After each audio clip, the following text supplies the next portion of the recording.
Hello, hello, hello, and welcome to My Empty Hands, a podcast about the martial arts.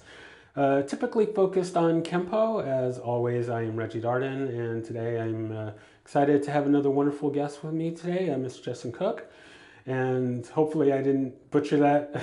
I always get nervous about people's names, and even though it's simple, I get it. I Yeah. always feel weird about that. But yeah, we are going to talk about his Kempo journey and whatever other items that we decide to get onto. We will do that as well. But I usually always start things off with just a little bit of my background, in that I am currently training in 5 different martial arts.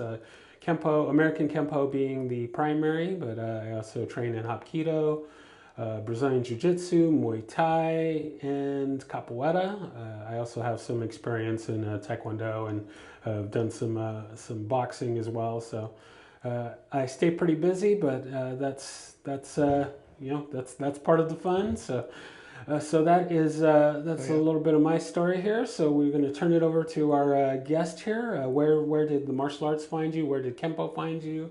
Where did it all start? And we will just go from there. Sounds good. Well, again, thank you for having me on. Um, really excited to talk about Kempo. So thinking back, how the martial arts found me as a kid growing up, I absolutely loved watching Walker Texas Ranger. And so I was a huge Chuck Norris fan. And sorry, my parents moved out of California in 1997. We moved to upstate New York, and anytime we would go back to go visit, one of my favorite things to do was sit with my grandma and watch Walker Texas Ranger. I had a cousin at the time who started doing martial arts. I'm not sure if it was Taekwondo, Tang Sudo, or what. Um, but my two favorite things were watching Walker and then watching him at class. And there's a time his instructor gave me like a little patch. When I got home, I had my mom sew it onto my little bathrobe, and I just wanted to, I just wanted to do karate, wanted to do martial arts any way I could. But coming from rural upstate New York, I mean, we were 70 miles from Montreal, Canada. There was nothing there, and so in 2002 we moved out to Idaho, and my dad travels for work. He wanted me to be able to defend myself and defend my mom. And by happenstance, the first friend I made, who was our neighbor, he did kempo at a place uh, that rented space in Gold's Gym. And believe it or not, the two people that were running it, one of them was one of your former guests, Scott Marker and Ruin Day. So I started doing Kempo with them in 2002. In 2004, took a little break and then wanted to get back into it. And so there's another Kempo school in town ran by Mr. Mike Haygood um, in Meridian, old downtown Meridian, an old white church right across from the post office. And like to this day, the building's still there. It's a different business now, but um, yeah, started there in January of 2005. And yeah, been doing it ever since. Very nice, very nice. Now, was there anything in particular that drew you to Kempo, or should say anything in particular that drew you to the that particular school? Um, to that school, no, and to Kempo, no. When I first started, I had no idea what Kempo was. I was 8 years old. My buddy did this thing called Kempo. I'm like, that's cool. I want to do karate.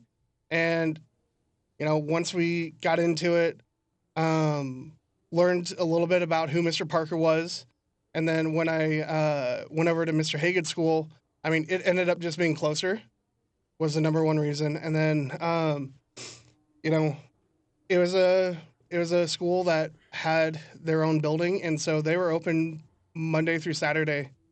Mr. Hagen was there all the time. So there were a ton of group classes, from little 5-year-old kids all the way up, through teenagers and into the adult class.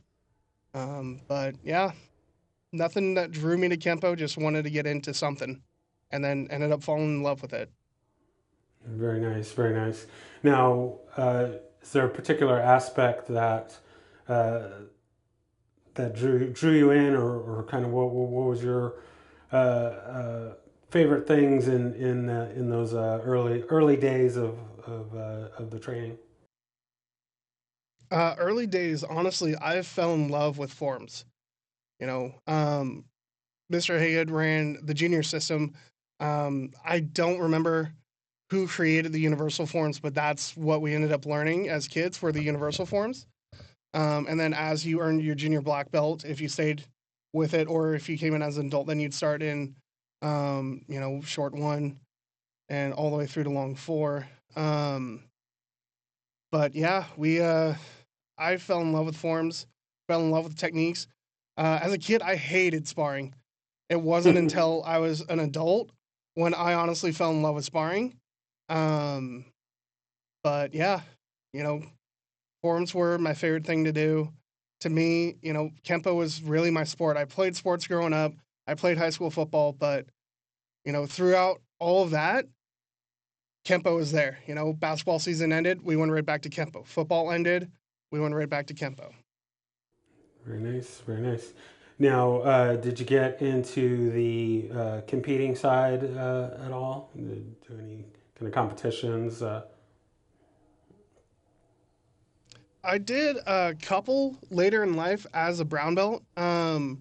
In 2014, I went to the Long Beach Internationals, competed as a brown belt, and then really like this is terrible, but my mom told me growing up, she's like, I'm not gonna enroll you in a tournament because she's like, you don't practice enough. I'm not gonna go out and watch you compete if you're not gonna practice, and so that kind of fueled me a little bit. But yeah, I was later in life, started doing a little bit of competition, again, primarily forms. Out here, unfortunately, you know, in Idaho, there's not too many tournaments around here. Um, there's a couple local open tournaments, but that's about it. Okay, gotcha. Now, with the competing, were you just the tournaments that you were in? Was it just the forums? Did you compete in any other divisions, or was it just forums? Forums, and then I sparred in Long Beach as well. It was, like I said, it was brown belt division, and and this is right as like I kind of started getting interested in fighting, and I wasn't just running away per se, but and learning how to point fight. I got I felt decent at it, but I took a couple spinning back fists, and I was like, you know what, this isn't working. I'm bleeding out of both sides of my nose, out of both lips, and I'm like, all right, let's go ahead and call it. And yeah, but did the local tournament around here. I fought in that, but mostly forms. Okay. And what was your go-to form? So my go-to form. So Mr. Hagan ended up becoming a student of Mr. Dyes, of Mr. Paul Dye, and Mr. Dye had created a tournament form. He called it Brown Form, and I ended up competing with that in Long Beach and at the local tournaments, and was very successful with it. Very nice, But very I nice. uh, I wish I would have competed. I'm weird. I love long three. I wish I would have competed with long three at the internationals. I thought that would have been a lot of fun. Looking back now, I really kind of kicked myself for not doing it. No, I feel you. I like long three as well. I think a lot. I think there are a lot of Kempoists that are not the biggest fans of that. They're probably more fans of short three, but I don't know. I like the long three, I do it when I can. Um, as far as my competing, I've mentioned a few times before on other episodes, but yeah, I've been in a handful tournaments and got disqualified in every one of them. And it was all just in sparring. Didn't I wish I would have done the forms, and maybe I will get around to it in my old age. But I yeah, I wish I would have gotten into that side a little bit more. Maybe I would have a little bit fonder memories of my quote unquote tournament days. But that's how it goes. We don't kind of realize what we're going to miss in the moment. So that's understandable. Agreed. Yeah. Right on, right on. Yeah. I really love competing in forms. I think for me, forms are it's it is an expression of kempo that sometimes some people overlook a little bit, or they don't put as much focus on. But when you look at competing with forms, it's just fun. To me, you know, especially when you change your pacing and your timing in your form to add different dramatic responses to it, it's a blast. Yeah, there's a lot of back and forth out there about whether forms are necessary or if they're a helpful training or uh, they're locked into traditional things or things like that. For me, I look at it and I've heard someone describe forms in this way, in that it's the same as a boxer would do shadow boxing, and I think it's a valuable tool in training, and provided that you do it with a purpose, and that you're not just doing it just to do it, and you're not going through the motions. You're actually trying to get the particular qualities out of it. But yes, I view it in the same fashion as shadow boxing, and it does help hone your skills and help your mental focus, your emotional focus, your spiritual focus, all of those things. I think it's an important tool, and I'm a big fan of forms as well. Even those forms that are not quote unquote Kempo forms, Book Set and Tiger and Crane, and forms like that I'm a big fan of. That some other quote unquote Kempo purist, I guess if you want to call it, that may have problems with it, and if so, you can come find me and we'll talk about it. But that's kind of my thing. So Yeah. moving over to the sparring side of it. So you've Mhm. warmed up to the sparring side. Was there a particular aha moment for that, or was it a gradual finding the love and interest for that?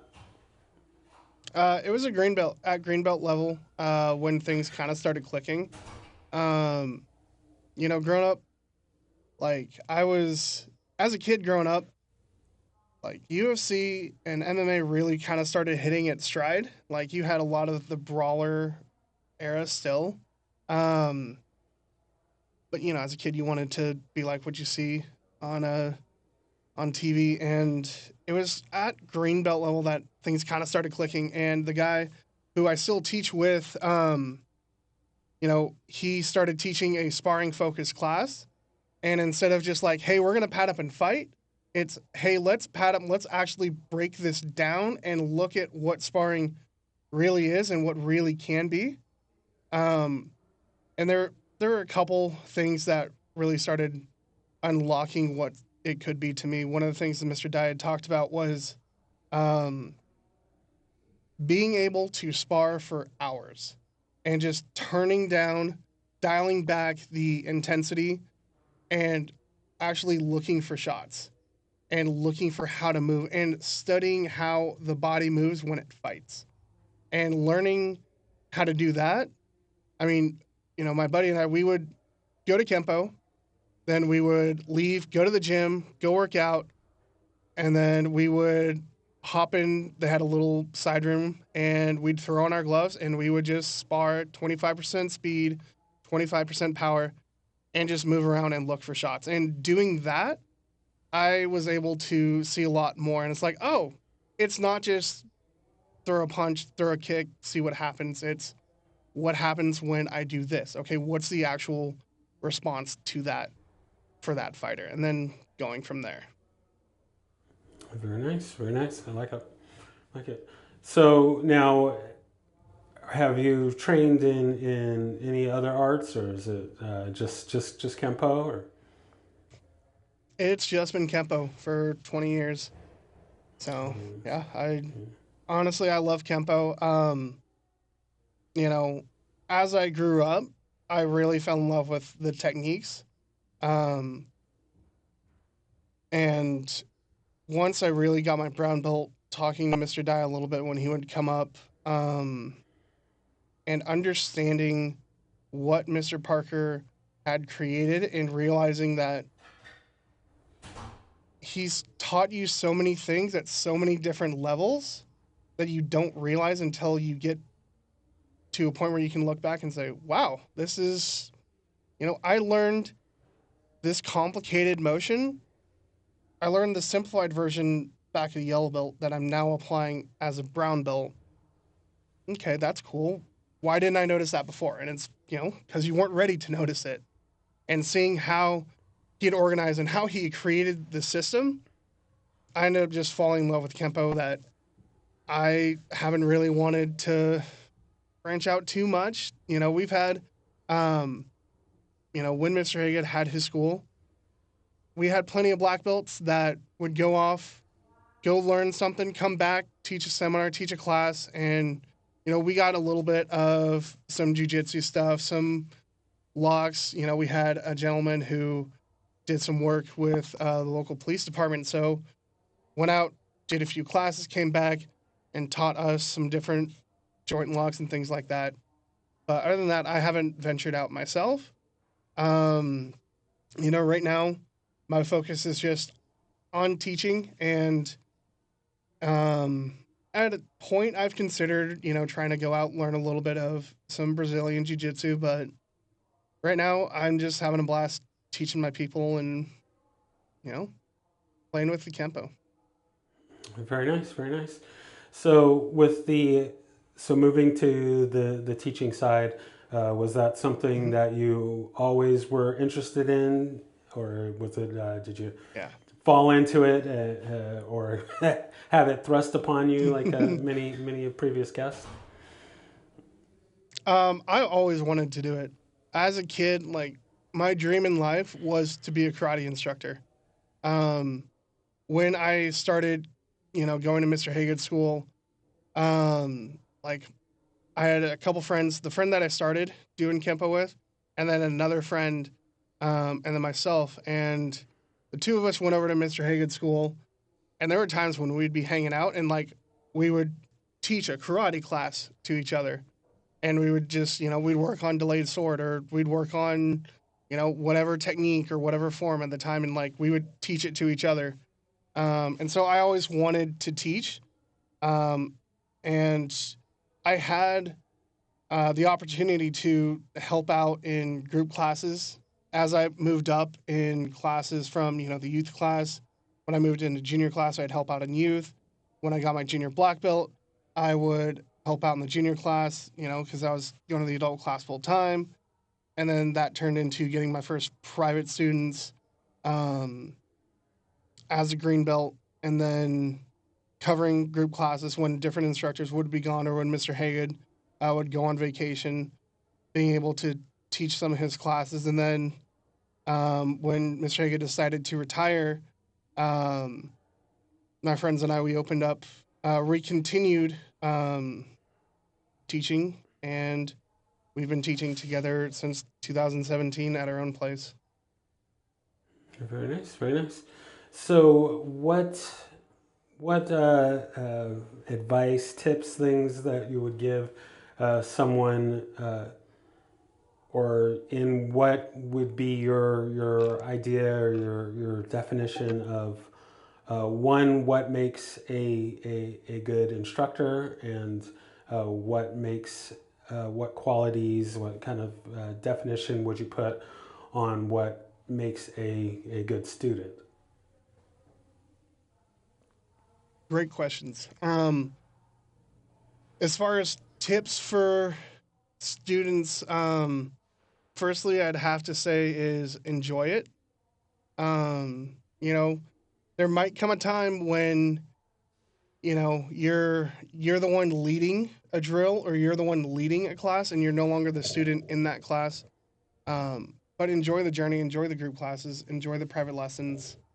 Um, you really soak it all in because there's going to come a time when it changes. Not necessarily that you're done, but you know maybe you move into that teaching role and it's less about the karate that you do and more about the karate that you give back.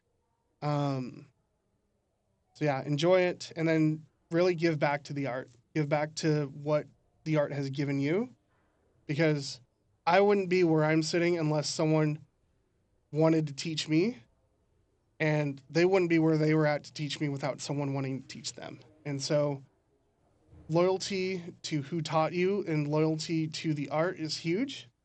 But pass it on. That's one of the best things I think we can do. I unfortunately didn't get the chance to meet Mr. Parker.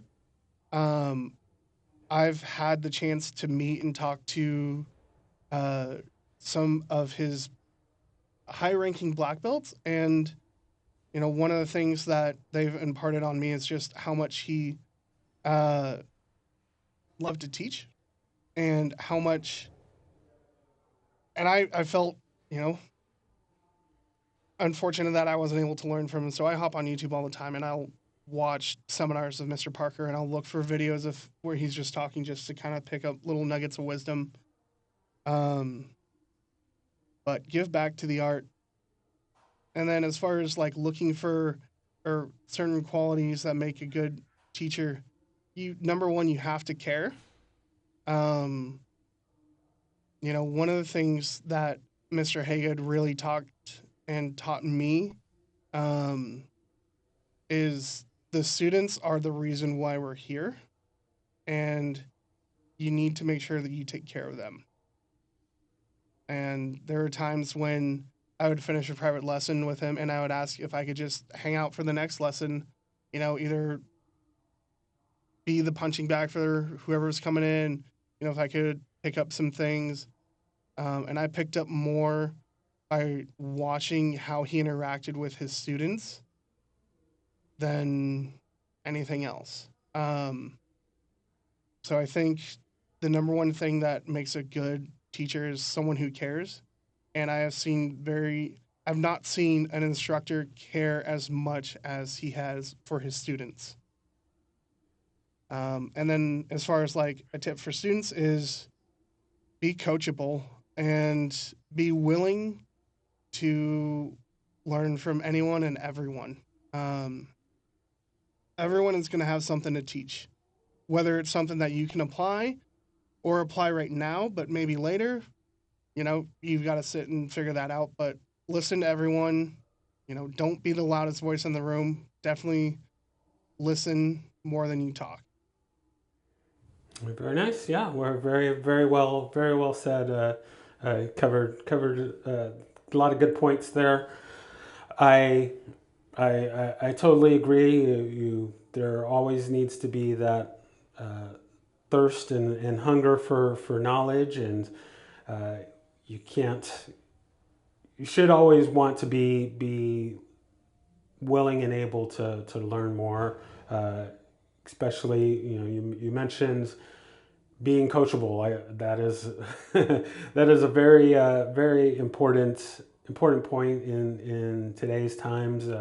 So you're a bit younger. You've come up in a younger generation than probably the majority of my other guests, and uh, come up in a time where I would say the youth are less open to being coachable and to be willing to train. Everybody comes in and they want to just, oh well, what's my next technique, or I know this part Mm-hmm. already, and to be have that open heart and that open mind to be able say, teach me something I want to learn, and to be able to get that information passed down to you. You know, we're not all going to be the experts uh, in our first class, even our first year, Yep. first 10 Mhm. years in the arts. We always need to be learning. We always need to be growing, and that's very important.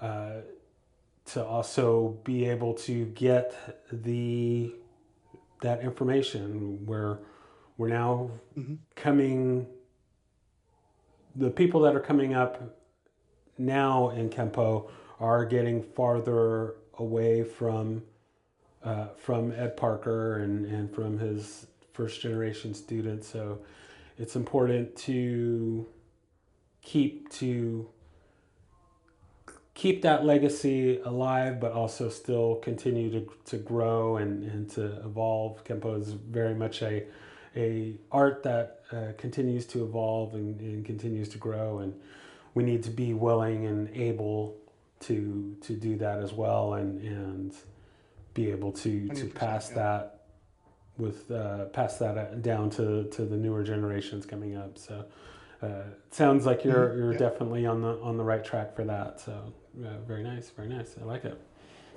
Yeah, So oh, I go ahead. try to be. Oh, sorry. Like I said, I didn't have the chance to meet Mr. Parker, but I've been lucky enough to spend a little bit of time with Mr. Dye when he would come up. Um, and that's something that he had always talked about was, a lot of us, especially, your younger black belts now, like we didn't have the chance to meet Mr. Parker, So like to us, our version of Mr. Parker is Mr. Dye or Mr. Sepulveda or, you know, Mr. Hancock or whoever. And so we didn't have the chance to meet him. So those are our um those are our versions of Mr. Parker. Um and then now, my students coming up, they never met Mr. Haygood, and they haven't met Mr. Dye. So trying to keep their legacy alive, tell the stories that they've told, um, is something that I always try to do, and give them a chance, give my students a chance to learn, where all of this came from. Um, so it's when you teach, you have a lot of responsibilities to the next generation, for sure. Exactly, exactly. Very nice. So something that I've started asking my guest is about being a black belt. What it Mhm. means to be a black belt, to earn a black belt, to be quote unquote worthy of wearing a black belt, because there isn't any standards or any particular rule book or standard operating procedure for being a black belt, not only in Kempo, but in the arts in general.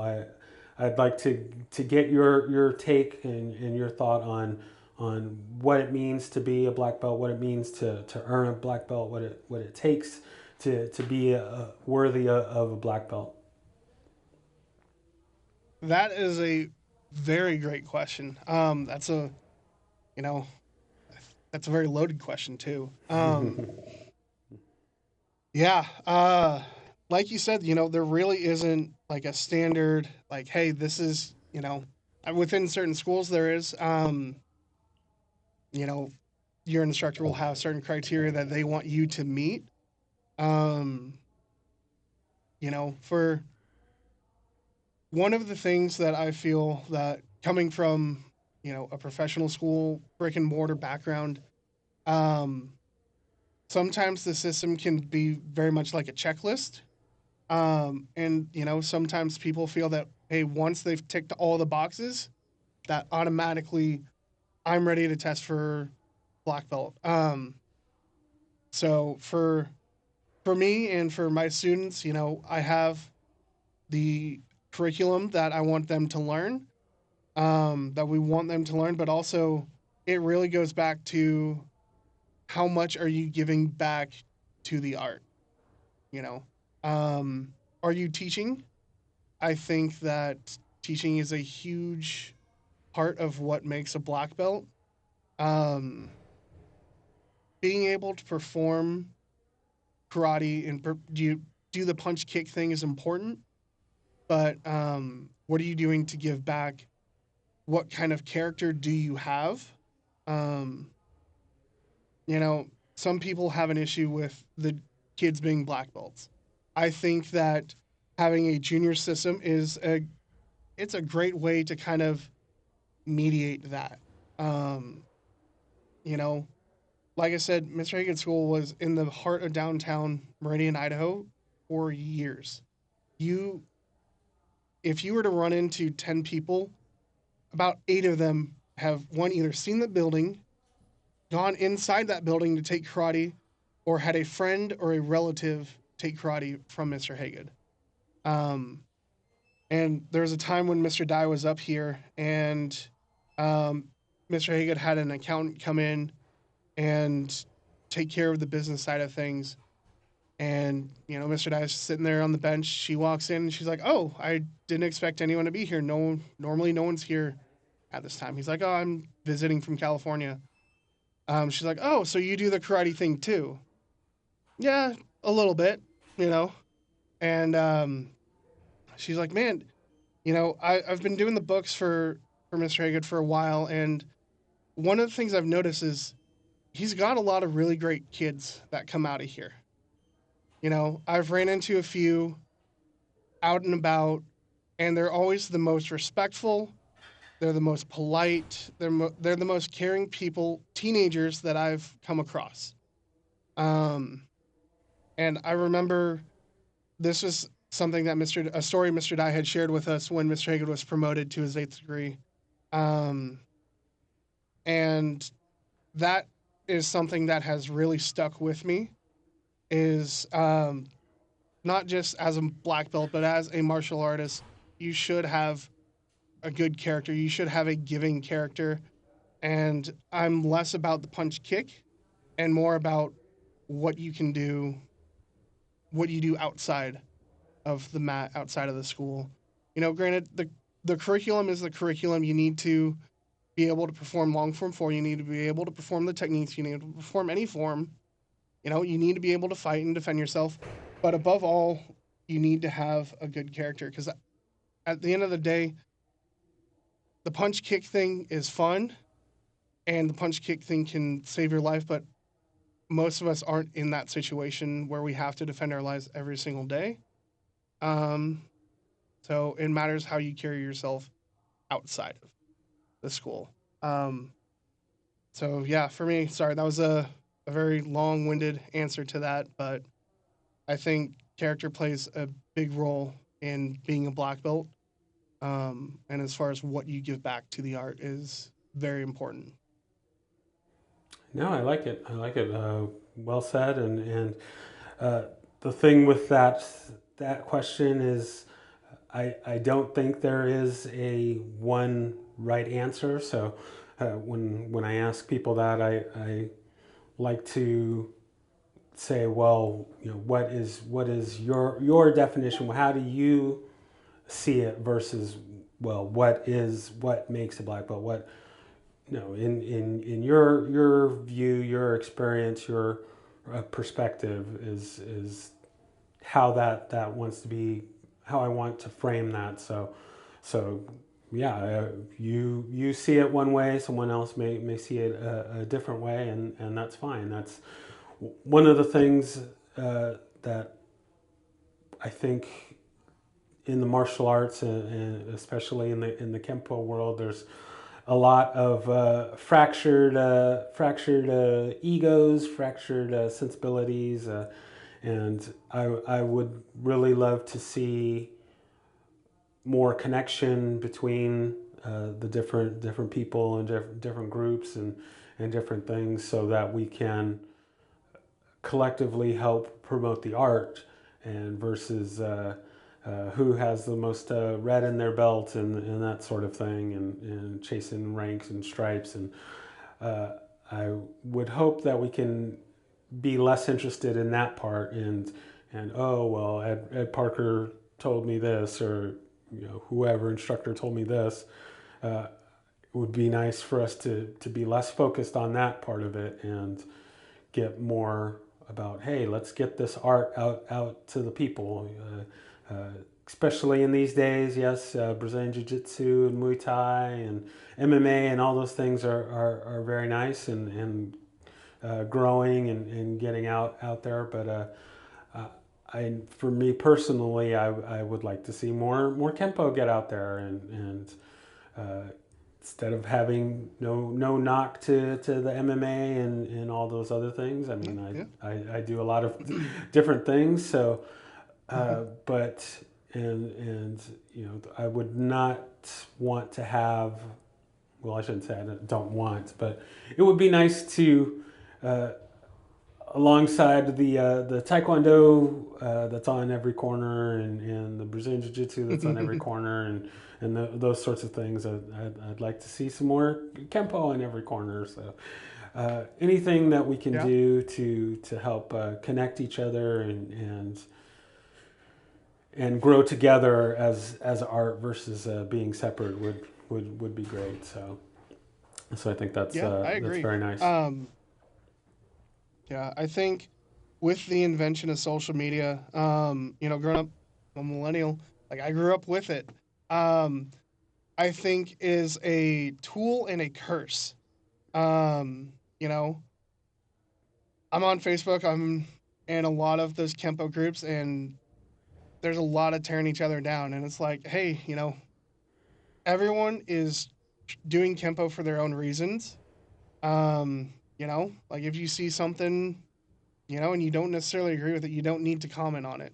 You know, you can just let it be and, do your thing. But at the same time, though, I think there are some people um, on social media that are doing great things for Kempo. And I think,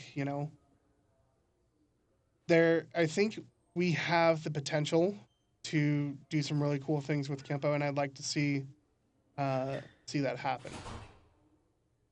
Yeah, I'm right there with you. Yes, social media is both a blessing and a curse, and yeah, navigating those Yeah. waters can be tricky. But we we will do what we can to try and make the world a better place and Kempo a better place. So uh, I like it. I like it. All right. Yeah. So I oh, go ahead. Oh no, sorry. Go ahead. Oh no, you're good. Um, I was just gonna say,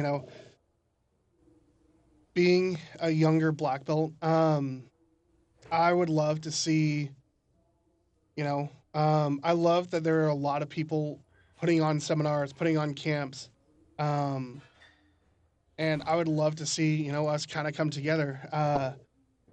Up here in Idaho, I know Mr. Sepulveda put on a ton of Kempo camps throughout the summer. Unfortunately, I was at the tail end of that, so I didn't get a chance to experience it. Um, but I think, as a group, as a community, us coming together is important. We've been privileged enough to go down to California a few times to, hang out with Mr. Dye and some of his people. And, you know, um, we got to go down to when Mr. Dye was promoted to his 10th. And, we got to hang out at Bob White's place. And, it was cool to come together with like minded Kempo people and, just trade ideas, trade experiences, trade stories. Um, and I think like this podcast, like you're doing, I think that's a great way for us to kind of, start bridging that gap. Yeah, that's one of my hopes with this show is to help connect each other and like I've mentioned before, we all have a story to share, and we can all not only learn from each other, but we can teach each other, and uh, platforms like this are definitely a uh, good way for that to help bridge those gaps that have been separating us. So that's why we're Mm-hmm. here. Very nice. Yep. All right, so we are going to go ahead and move into our lightning round here. Got a few questions for you as we head towards wrapping up. The first one being, do you have a Sweet. favorite technique? Um, Not a single favorite technique. I think I have like a list of 15 to 20 that are awesome. Um, first two that kind of come to mind are triggered salute and snapping twig. Um, those two techniques for whatever reason, I've always really enjoyed. Of course, everyone says five swords. Um, yeah, I would say those two are definitely probably the top 10. Very nice. Yeah, you definitely got the Kempo All Stars there. As I've mentioned a number of times, Snapping Twig, of course, is in there. Five Swords, yes. So yeah, those are good techniques. I'm right there with you. It's hard to pick just one, but we've got room for a few of those. So I like it. All right. Next question. Yeah. Do you have a favorite form and or set? Favorite form. One of them for sure is long three. Um, Again, like I said, I am one of the weird cats that just likes long three. Um, I spent some time working on it. I really enjoy long three. Also, probably long four and long six.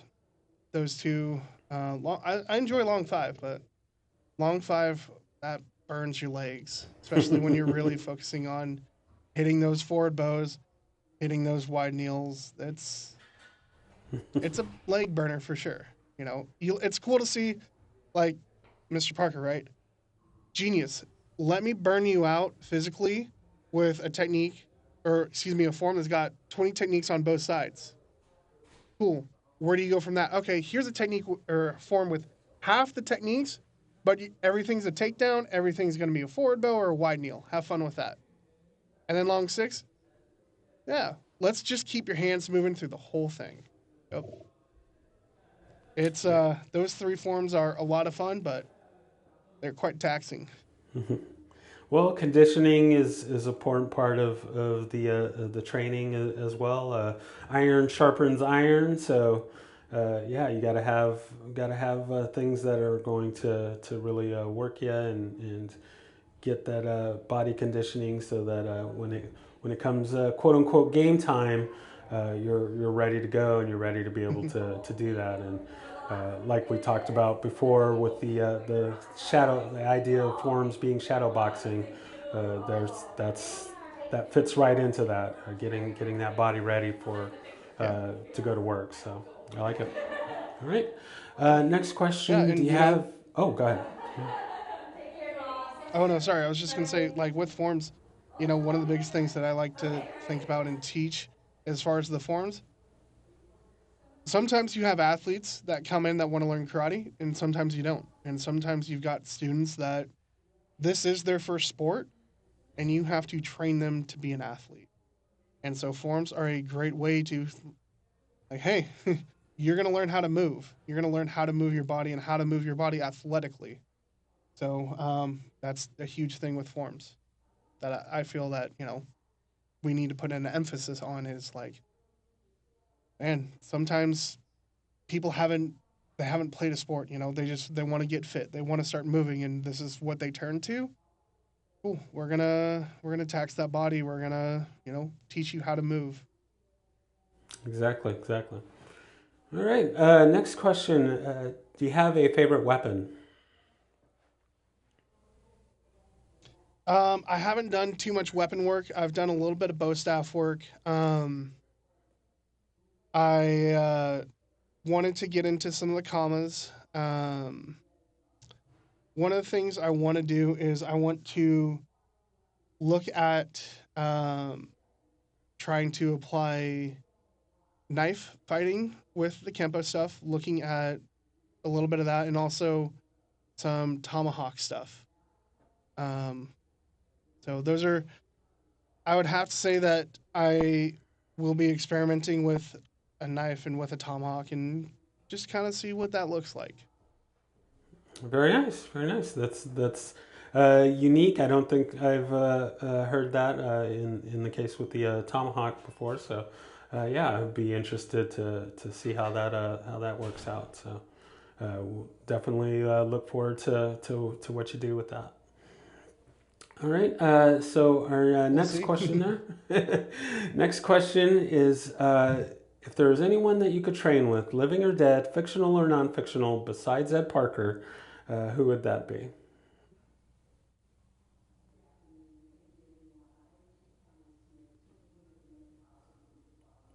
um, Good question. So first off, hmm, I would have And to you say can include people that either, you have trained with as well. So it doesn't have to necessarily be people you haven't yeah, trained with. It can be anybody. right.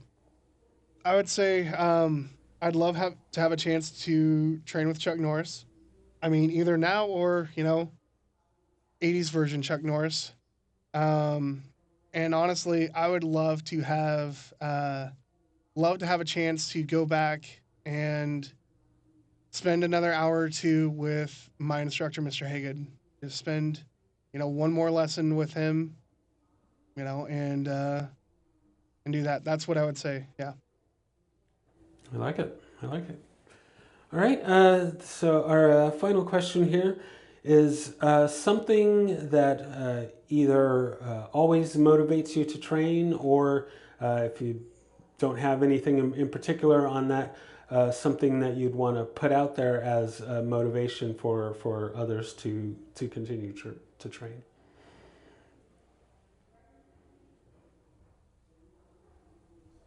Good question. I'll try and tackle both parts of that. For me, to continue to train, for myself, I think is my students because, um, I have a duty and a responsibility to make sure that what I'm teaching them is effective. It's something that they want to learn, and it's in some way something that they can use in any shape or form. And so the best way that I can do that is to keep training myself. One of the things I started doing with my brown belts is, hey, we're working through the curriculum. We're trying to, push towards black, but we're going to spend a few weeks every couple months or a couple weeks every couple months, and we're going to revisit old techniques, and we're going to throw the same attack from a different angle. We're going to throw the opposite punch, the opposite kick. We're going to be the inside of the arm, outside of the arm, and just make it work.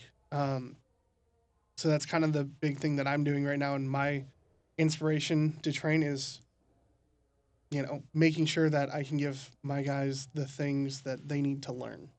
Um, and as far as other students, it really kind of depends on what they want to get out of the martial arts, what they want to get out of Kempo. If they're looking for self defense, it's like, okay, well, you have a great blueprint. The techniques are a phenomenal blueprint. Use the techniques, drill the techniques, but drill the techniques incomplete. What I mean by that is only pull two or three moves from the middle of a technique, two or three moves from the beginning or the end, and just focus on that. Five swords might not be, the entire thing. It might just be a punch and a chop, and you need to figure out how to make that work. Um, so just drill the techniques, be ready for whatever, and if you're doing kempo to have fun, then just keep having fun with it. Try and learn something new um, with it. Very nice, very nice. I like it. I like it. All right, so we are at our final piece of business today, and that is our shameless self promotion. So you can plug anything that you would like, or if there's anything else that we didn't cover that you wanted to make sure that we got out today, you now have the floor. Say whatever you'd like, and then we will close out from there. Well, first off, I really just want to thank you for having me on. Getting a chance to kind of talk about Kempo. Like I said, this is something that I've spent a good chunk of my life doing. I'm 31. I've been doing this for 20 years. Um, I grew up doing it. Um, so, yeah, I love to talk about Kempo. And thank you for the platform. Thank you for the opportunity to do that. Um, as far as plugging anything, Idaho Kempo on Instagram. We've been kind of slacking on posting. That's my fault. I kind of took over that, but give us a follow on Instagram at Idaho Kempo, and yeah, just keep having fun with it. Keep learning Kempo, and give back for those that teach. Give back to the next generation. Very nice, very nice. Yeah, so I thank you so much for taking the time to being on and sharing your story. As I say with all my guests, we'll definitely have to do another part two and three and four and so forth. So you have a open invitation to be on any time. But yeah, I just again thank you so much for sharing your story and I can't wait to get this out for everyone to hear and. We will continue on this Kempo journey and hopefully we can continue to get this spread out to everyone to be able to learn and grow and train together. So thank you again for being on. I appreciate it. Thank you. Look forward to coming back. Thank you for listening to My Empty Hands. If you enjoyed the show, please share it with a friend. If you didn't enjoy it, please share it with an enemy. If you'd like to be a guest, or if you would like to recommend a guest for the show, please email me at podcast@talkingkempo.com. Thank you.